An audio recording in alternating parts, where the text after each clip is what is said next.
co-hosts, Dre and Chad. And as you can see that we're sitting here banging up a couple pieces of chicken. And I would say, you know, as a Cowboy fan, this week it's not uncommon to see Cowboys eating birds. So, you know, take that for however you... That's a good one. Take that for however you think about that. Take that for however you think it should be taken. But anyway, so this is good. Oh, talking about these Cowboys, where they're going, looking at some of the young talent that they have, how they can utilize some of these players. I think if they continue what they started on Sunday, right, and really start, you know, getting these guys acclimated, getting them in certain packages, you know, being Cole Beasley, Dwayne Harris. I like some of the things that these guys do. And the other piece to that is they just look hungry. These guys just look like they He looks hungry. well,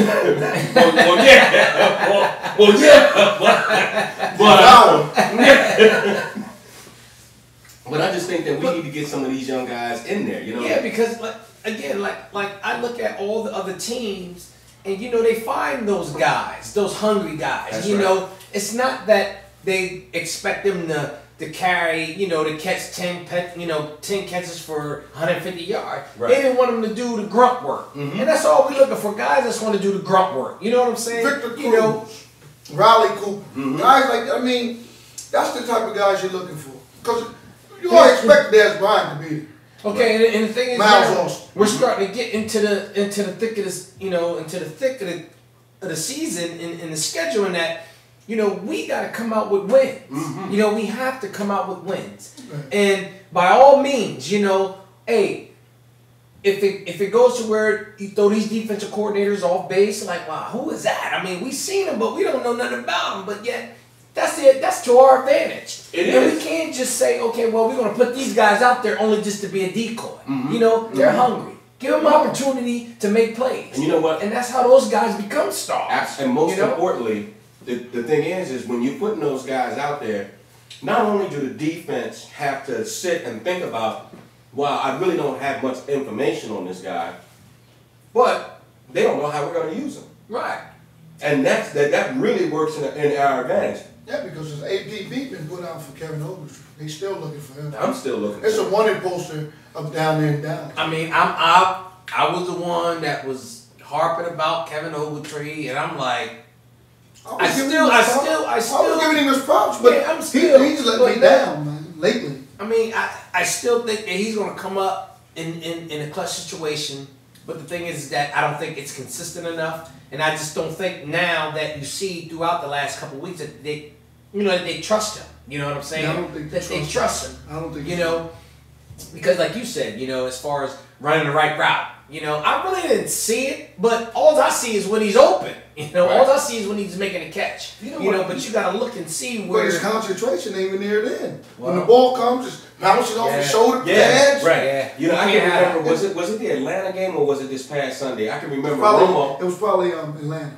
Romo was specifically standing there having a conversation with him, and he was like, almost like he was giving him hand signals, and it looked like he was doing sign language, so he's standing right in front of him. Right. And it was after a route that Ogletree had ran, and Romo was trying to explain to him, you should have did it this way.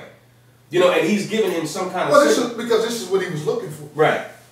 If I'm gonna trust you, I expect you to be there. So if I'm getting rid of the ball, 1 Mississippi, 2 Mississippi out, I'm trusting you're gonna be there. Or if you're not there, then it's a turnover. Absolutely. So we got to be on the same page. I mean, when you look at the Cowboys of old, I mean, come on. Troy Aikman threw the ball to a spot. Mike Weber go get it. I'm dropping food and everything. That's true. Because football's about, you know, timing. So it's not, and that's why certain offenses. That's why I say Michael Vick will never be, because he's not a precision passer. He can throw it 80 yards, but what's 80 yards if it ain't nobody there to catch it? So what do you think is going to happen with him? Speaking of Michael Vick. Well, it's just a coincidence where now I think that now that you hear that he has a significant concussion, you know, that he has a significant concussion, whereas, you know, a lot of these teams are, you know, they're real shady about it now, you know, whereas Michael Vick is shady now. well, no. no pun intended. Yeah. You know, it's like, you know, Jeff has a significant. Jeff has a solution for I have a solution. Here's my solution. Mike, this is for you. Get out of town. It's over. Let it go. Here's your transportation. So, you know, go ahead on and do what you do there, brother. Alright. We'll leave Mike alone. Yeah, I think it's Nick Foles. Nick Foles. It's time. I mean, if Andy Reid, because I'm not gonna say it's over for him, but it looks bleak. But you know if Andy Reid's gonna save his job, or because now you also got to think now, if Philly gets rid of Andy Reid, the same names we begging to come to us. Yeah. Oh. John Gruden in Philadelphia. Mm-hmm. Him and Andy are good friends. So who better to follow up? So you're saying Nick Foles? I mean, he'll look like a. You know what? I tell you this here. I look at Andy Reid, and I've said this. I think too many cheesesteaks. Well, not just that, but I look at him, and I'll be honest with you. I feel bad for Reid, only because and I've said this before. Please tell me why. Because he's embarrassed us on many occasions. But this is a man. When we're talking about this particular season here. I'm taking football out of it, and I'm just talking about a man and his family, his kids, and that. And I just can't imagine what he's going through having to bury his kid. And I said that on our other show. Yeah, I think. And I can't imagine that his mind possibly isn't in this anymore. No, I don't know if I'd be there. I don't know right now, maybe a year or two off. Maybe a year or two off. I think the change. I also think because of the closeness that Garrett Reid had with some of the players, being around the guys. It takes a lot out of I feel like what I feel like is Andy Reid might need to change the scenery, so that's not as prevalent in his life, because he understands as a man and he still has a job to do. But can your heart totally be in it when you've lost a child? Because they always say a parent wants to die before their child. Absolutely, I know I would. And the way he died. Yeah. Imagine what Andy Reid's going through mentally. And you still gotta run an NFL. And you still gotta run a franchise. Everybody is day in and day out. A coach is not a given. Because if it was that easy, then they would be able to say, if Andy's gone, they would be able to say who they're bringing in, this, that. It's not as easy as we think it is, because you gotta run. As a head coach, right. You're in control of every facet. Right. Like whereas a defense coordinator only worries about the defense. No, Andy Reid, even though he doesn't oversee everything. Even though he doesn't run defense or he runs offense. But he oversees. But he everything. He got the final call. If he doesn't like something, he can say to his D coordinator, "Don't run that play no more." Right. Mm-hmm. Or look, why don't you do it this way? Now, of course, you're going to let your defensive guy do what he does, but it's already checked in. If it's something that you're running that's not been successful all day, and Andy has the right to come to you and say, look, I don't think that defense is appropriate for this particular ball club we're playing against. Every time you were in that defense, they gained X amount of yards. So, I could never understand it. As a player, as having a family member, something happened to a family member, because they're human. That's right. Even though they're football players, they're in lights, they're still human. And you know what? Beings. And you know what? And me personally, I have a difficult time taking the human element out of anything. Anything that involves people, and anybody out there that knows me on a more personal level knows that about me. That I look at everything and everything that happens as the human part of it first. What motivated this person to do it this way? Because we all have layers. And I think that's an important thing when we see, in fact, even watching that game on Sunday, every time the camera flashed on Andy, it was dejection. Yes, Andy doesn't have the same. It was just the same spirit. fire. He doesn't have the same fire. It's something missing, and you can see it. You can definitely see it. They said it's something in his teams. It's things that he's allowing that he never allowed in his 14 years. because you can't really. And I mean, it's hard for Jeffrey Lurie, but Jeffrey Lurie's a businessman. He's going to have to make a decision at the end of the season. And you know what? And I think, honestly, I think that Andy Reid is making that decision easy for him. I think Andy Reid made a mistake. As far as, I think once that happened, man, I think you talk to Jeffrey Lurie and say, look, my mind is not going to be into coaching this team. I mean, whether you know that he wants professionally, emotionally, that's my job. But I know I'm not going to be able to give you the level that I should give you. Right. So if it's all right with you, I like to take the rest of this time and spend it with my family. And you know what? And that's probably what he should have done. Appoint somebody else, because as a man, you want to try to be strong because you try to hold the whole city on your back. Mm-hmm. You're in light. You don't want to seem like a quitter, but you've got to do what's best for you and your family. And you know what? Here's another piece to that, just to piggyback off of what he's saying right now, is maybe he didn't do that. Maybe he didn't, say, I'm going to take this time off, because maybe for him, he didn't take enough time away from the game at all. But this is what I'm saying. But maybe for him, he probably felt like to do that is only going to make me think about it more. I need to do something to keep myself busy. You know what I mean? Too. Yeah, and maybe that was part of a lot of people his might decision. think, oh, nah, you're not quitting on your team. You got a lot of people who say that, but they're not in that position. You know what I'm saying? They don't know what this man's thinking about. And like you said, I know they can't go back. Like we talked about, you're burying your kid and all that. Man, that's just like right before the season. That's just. And you took off. What? Did he take off? He didn't even take a week off. He might have took 2 days off. Yeah. And you know what? And even when you look at the early games that the Eagles played, they were able to win those games. But even in that, like, you're looking at this team and you're sitting there thinking to myself, they just don't look together. Okay, let's. You thought that then. Let's piggyback off of that theory. Okay.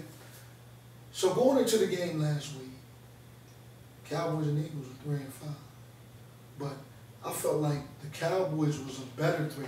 I said the same thing. And I said the exact same thing. I'm not trying to say this because I'm a Cowboy fan. No. But if you look at the way the game, if you look at the 3-5, okay, we're 3-5 where there's games that we left out there. Mm-hmm. They're 3-5 when there's a couple more games they should have lost. Right. So that's right. Instead of being 3-5, they could have been 1-7. Absolutely. That's absolutely right. That is absolutely 2-6. They almost lost to Cleveland game 1, which they should have. Baltimore game. And I mean there were games that that they ended up getting that they shouldn't have gotten. And then on the other side of that, there were games that the Cowboys should have gotten that we didn't get. And that's why I explained to people just what you just said. I said, you know what? We are not 3-5 for the same reasons. Our team, we're 3-5 for other reasons. I mean, I understand that on record that the results are the same as far as the win-loss column. I get that. But if you haven't been watching how these two teams have been operating, you wouldn't understand that 3-5 is not just 3-5. Well, look at New Orleans. New Orleans 4-5. We're 4-5. So they lost their first 4 games. So that's a different. Okay, they're on a little bit of an upswing. They absolutely are. Oh, they're looking up. And so they're a different 4-5 team than we are different than we are, because they won. They're scared right now. Yeah, they are. 4 out of their 4-5. So they won 4 out of their last 5 games. They're 4-1. And that's the thing, they're scary because it's like they already know. I think they got those losses out the way. They pretty much put them in the basket, talk about their season's done and over with. And now they can be like, okay, well, you can talk about us all we want. Now we got to do what we got to do. Yeah. Because if you say their season's over, then you might as well say the Cowboys' season's over. Yeah, you might as well. You're both 4-5. Yeah, you might as well. But like I said, like you said, you look at their 3-5 last week to the Phillies 3-5 last week. We were the better 3-5. Right. Right now you look at those 4-5 teams. New Orleans is the best 4-5 team out there right now. Well, okay, Philly. We would have better than 3-5. Philly was on 4 losses in a row. So that's not going in the right direction. Okay. When you say 3-5, you're saying, okay, you were 3-1, now you're 3-5. Okay, we're running out of time here. Just real quick, we're gonna get like a quick I guess we can call it, rapid fire or spitfire. Cowboys, Browns. We expected to win. Expected to win. And my thing is, we can't play down to the competition. Just do what you do. Tony Romo, don't go out there and throw picks like you don't know what's going on, like you just never seen this defense before.